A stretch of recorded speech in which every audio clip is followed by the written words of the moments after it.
नमस्कार, मैं हूं नीलू।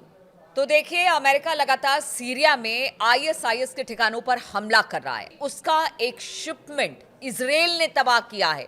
अब ये क्या खबर है, किस तरह से शिपमेंट को तबाह किया गया, क्या कुछ इसमें था, किस तरह से क्या ये आईएसआईएस की मदद के लिए वहां पर पहुंचा था, बातचीत आज इस पर भी होगी। और साथ ही साथ एक और बड़ी खबर कि जो नेतन्याहू है वो मुलाकात करने किससे पहुंचे हैं और इस मुलाकात के क्या मायने निकल रहे हैं, इस पर भी आज बातचीत होगी। यानी दो ऐसे प्रमुख बातें हैं जिस पर आज चर्चा करने वाले मयंक मेरे साथ जुड़े हुए हैं। मयंक, पहली बात तो ये बताइए कि तुर्की का एक शिपमेंट कहा जा रहा है उसे तबाह किया गया है, क्या खबर इसे लेकर मिल रही है? देखिए, ये जो ऑपरेशन है सीरिया के हामा शहर में हुआ है और बताया जा रहा है कि तुर्की से बड़े पैमाने पर हथियार लाए गए थे, ड्रोन्स लाए गए थे, उसमें कई शॉर्ट रेंज मिसाइल्स थी, रॉकेट्स थे।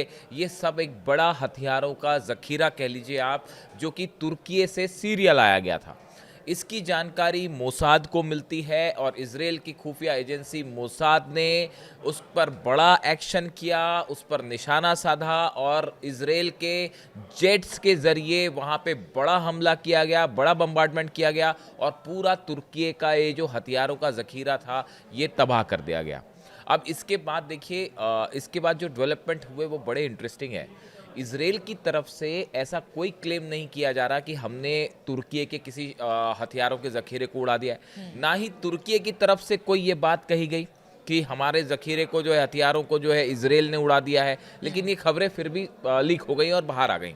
अब देखिए, इसके पीछे की वजह क्या है। सवाल ये है कि ये हथियार क्यों लाए गए थे सीरिया, क्यों तुर्की ने ये हथियार भेजे और इजराइल ने क्यों उस पर जो है वो निशाना साधा है। देखिए, जिस तरह से सीरिया का अभी हाल है, हमने देखा कि 70 जगह पर अमेरिका ने एयर स्ट्राइक्स करी और दो शहरों पर निशाना बनाया और निशाने पर थे आईएसआईएस जो था वो निशाने पर था। जिसके बाद अब हालात सीरिया में ऐसे हैं कि वहाँ पे देखिए, एक पार्टी तुर्की है, इजराइल।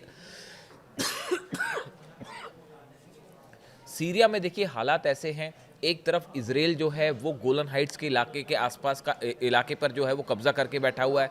तुर्की जो है वो लगातार ये कोशिश कर रहा है कि किसी तरह जो है कुर्द फोर्सेस जो है वो उत्तरी इलाके से पीछे हों और वहाँ पे एक बफर जोन बनाया जाए।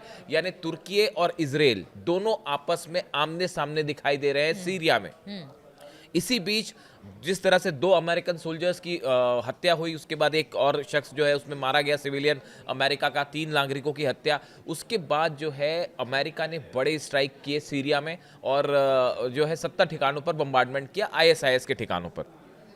अब देखिए, ये मिडिल ईस्ट का इतिहास रहा है। जब भी मिडिल ईस्ट के किसी देश में अमेरिका ने सीधा इंटरवेंशन किया है, वहाँ पर हालात हमेशा जंग की तरफ आगे बढ़े हैं। ये एक फैक्ट बात है और इसी बात को लेकर अब हालात ये है कि ये तुर्की के शिपमेंट पर जो हमला हुआ, उसके बाद जो अब खबरें आ रही हैं कि तुर्की और इजराइल इस मुद्दे को लेकर आमने सामने हैं और दूसरी तरफ बड़ी खबर ईरान के मिसाइल मूवमेंट को लेकर है। देखिए, हमने पहले भी ये कहा था कि जिस तरह से सीरिया में अमेरिका ने हमले किए, उसके बाद ईरान ने अपने पूरे बॉर्डर पर अलर्ट कर दिया है, जितने डिफेंस सिस्टम है वो एक्टिव कर दिए गए हैं।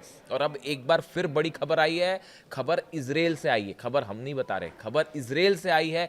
इजराइल का ये दावा है कि ईरान ने अपनी मिसाइल्स का एक बड़ा मूवमेंट किया है और इस मूवमेंट को लेकर जो है, जो आपने चर्चा की, जिस मुलाकात की सबसे ज़्यादा चर्चा हो रही है, 29 तारीख को, 29 दिसंबर को बेंजामिन नेतन्याहू ट्रंप से मुलाकात कर सकते हैं और वो ट्रंप से मुलाकात करने अमेरिका जा रहे हैं। अब सवाल ये है कि अमेरिका जो जिस तरह की बातें हो रही हैं, बात ये हो रही है कि नेतन्याहू की इस विजिट का एकमात्र मकसद ये है, ये तय करना कि ईरान को लेकर अब आगे क्या किया जाए। देखिए, जो दावे इजराइल की तरफ से पिछले 2 दिनों में 48 घंटे में हुए हैं, इजराइल की जो सेना के प्रमुख हैं वो ये कह रहे हैं, इस बात को लेकर वो कह रहे हैं कि ईरान जो है उसने अपना बड़ा मिसाइल ड्रिल शुरू कर दी है और इस आड़ में वो इजराइल पर हमला कर सकता है। यानी एक तरफ इजराइल को जो उनकी सेना है उसको डर सता रहा है कि ईरान की तरफ से कभी भी हमला हो सकता है।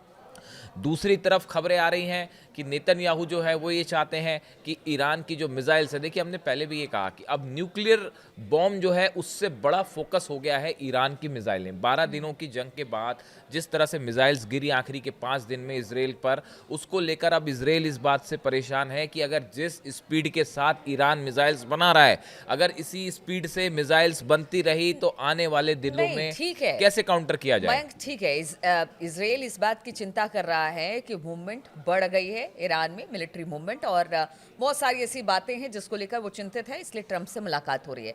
लेकिन अगर ट्रंप की बात की जाए, आईएसआईएस पर जिस तरह से हमले हो रहे हैं, कहा यह जाता है कि अमेरिका पीस की बात करते हैं या ट्रंप पीस की बात करते हैं, लेकिन जब हमले किए गए तो बताया जाता है कि अगर अमेरिका पर कोई निशाना उनके लोगों को बनाता है तो सिर्फ उनके ठिकानों नहीं बल्कि तह तक जाने की बात होती है।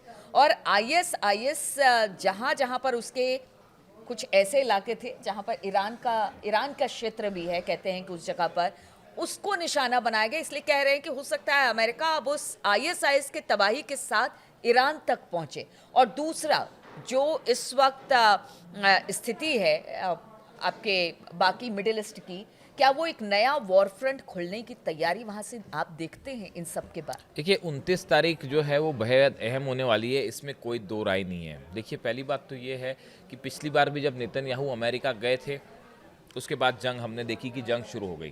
तो अब सवाल ये है कि क्या इन हालात में, अब जो हालात हैं देखिए वो 12 दिन की जंग के बाद अब काफ़ी वक्त बीत चुका है और ईरान जो है वो पहले के मुकाबले काफ़ी मजबूत स्थिति में खड़ा हुआ है। ऐसे सूरत में क्या इजराइल ये एफर्ट करेगा कि भाई बिना अमेरिका की सहायता के ईरान पर हमला करे? नहीं, इसीलिए मैं कह रही हूँ कि आईएसआईएस को निशाना बनाते बनाते कहीं अमेरिका ऐसा तो नहीं कि ईरान की तरफ भी देखिए उसकी ये दृष्टि है, ये क्योंकि एक देखिए ये ईरान भी इसके लिए हमेशा से तैयार है। ये एक अंदेशा है जो बड़े सारे एक्सपर्ट्स इस पर बड़ी क्लोज नज़र बनाए हुए हैं और इस पर पुतिन की भी नज़रें हैं और इस पर जिनपिंग भी नज़रें हैं। ये बात सिर्फ इस बार अमेरिका ईरान या इजराइल ईरान तक नहीं रहने वाली सीमित। अगर किसी भी तरह के हमले की कोशिश होती है ईरान पर तो इस बार ये ईरान, रशिया और चाइना, ये तीनों जो हैं वो इस पर बड़ा एक रिएक्शन दे सकते हैं। नहीं तो सीरिया एक नया वॉर फ्रंट देखिए सीरिया ऑलरेडी एक गजा वॉर के फ्रंट, हाँ एक ऑलरेडी एक वॉर फ्रंट बना ही हुआ है। वहाँ पे आप देखिए जिस तरह से इतने सारे प्लेयर्स हैं वहाँ पे अभी भी जो है वो तुर्की का अपना अलग उस पे से है, कुर्दिस्तान के खिलाफ जो है, कुर्द्स के खिलाफ जो है वो तुर्की लगातार अपनी कोशिशों में लगा हुआ है। इधर से इजराइल जो है वो लगातार गोलन हाइट्स और आसपास के इलाकों पर कब्जा ऑलरेडी है ही उसका। तो मिडिल ईस्ट एक बार फिर से अस्थिर अब इसके हालात। पीछे जो सवाल आपने पूछा ये बड़ा इंटरेस्टिंग सवाल है कि क्या ये जो फोर्सेस, देखिए इसके अंदर जो बात छुपी हुई है वो ये है कि ये जो अमेरिकन फोर्सेस का मूवमेंट हो रहा है सीरिया के आसपास, सीरिया से ईरान ज्यादा और दूर नहीं हमला है। भी किया जॉर्डन से। ये हाँ जॉर्डन ने साथ हाँ, दिया, ये बात तो ये है। ये बात एक बार फिर से साफ हाँ। हो गई है कि जब भी ये स्थिति बनेगी ईरान के खिलाफ जंग वाली तो उसमें पिछली बार भी हमने देखा कि काफी सारे कंट्रीज ने जो है अरेबियन कंट्रीज ने अपना एयर स्पेस दिया था ईरान के खिलाफ हमले को लेकर और इस बार भी वैसे ही होता दिखाई दे रहा है। लेकिन बड़ा सवाल ये है कि ये जो मूवमेंट हो रहा है क्या ये ईरान के अगेंस्ट देखा जा सकता है? ईरान इसके लिए पूरी तरह से तैयार है, पूरे डिफेंस सिस्टम्स, मैं फिर रिपीट कर देता हूं आपको, जो पिछला हमले हुए आईएसआईएस पे सीरिया में 70 जगह ठिकाने पर हमले हुए, पूरी रात ईरान की जितनी मिसाइल्स हैं वो रेडी लॉन्च मोड में थी, जितने एयर डिफेंस हैं वो लॉन्च मोड में रेडी मोड में थे कि कोई भी जेट अगर अंदर आता है तो हम हमला करेंगे। देखिए एक बात तय है कि ईरान के साथ बोल के करने वाली जंग नहीं हो ना सकती। बिल्कुल। ईरान में हमेशा क्लियर है, सरप्राइज एलिमेंट हुआ होगा और ईरान की कई ऐसी जगह थी जिसमें कहा कि हमला किया आईएस, तो उसमें साफ तौर से कहा कि हम भी युद्ध, ईरान ने भी बयान दिया हम भी युद्ध नहीं चाहते ईरान के साथ, और ईरान ने भी कहा हम भी अमेरिका, लेकिन इनडायरेक्ट वे में बहुत। अब ये सवाल ये है कि क्या ये जो मूवमेंट है, ये जो तेजी से मूवमेंट हो रहा है अमेरिकन फोर्सेस का सीरिया में, क्या इसका इस्तेमाल ईरान के अगेंस्ट भी होगा? क्या ये एक प्रकार की वॉर ड्रिल की कोशिश हो रही है? और नेतन्याहू जब जा रहे हैं मिलने के लिए 29 तारीख को जो मुलाकात होगी, उस मुलाकात के बाद क्या निकल के आता है? देखिए ऐसा लगता है कि 2026 जो है उसकी शुरुआत बहुत ही शांति प्रिय होती तो नहीं दिख रही है, ऐसा लगता है फिलहाल। लेकिन इसमें कई सारी चीजें इन्वॉल्व हैं। देखिए बिना अमेरिका की डायरेक्ट फोर्सेस की मदद के क्या ये हिम्मत करेगा इजराइल ईरान पर हमला करने की? ये अपने आप में एक बड़ा सवाल है। देखिए वो ईरान ऐसा का एक्सपर्ट का मानना है कि वो 12 दिन की जंग के बाद अब इजराइल सिर्फ कतई 12 अकेले जंग हमला की- नहीं करेगा 12 ईरान दिन की पे। जंग नहीं, बहुत लंबे अरसे से जंग में है। आप देखिए इसराइल बहुत लंबे अरसे, चाहे वो हूती हो, हमास हो, इधर ईरान हो, उनके साथ तो वो लगातार युद्ध कर ही रहा है। वो उस बिना कंडीशन में बिना नहीं है कि मतलब मुझे भी यही लगता है कि अकेले। बिना अमेरिका के डायरेक्ट इंटरवेंशन के, बिना डायरेक्ट सपोर्ट के इस बार इजराइल जो है वो जंग नहीं करेगा। अगर जंग करेगा तो फिर शायद पिछली बार से भी ज़्यादा नुकसान इजराइल को झेलना पड़ जाए, और ये नेतन्याहू के लिए जो है एक बड़ा झटका होगा।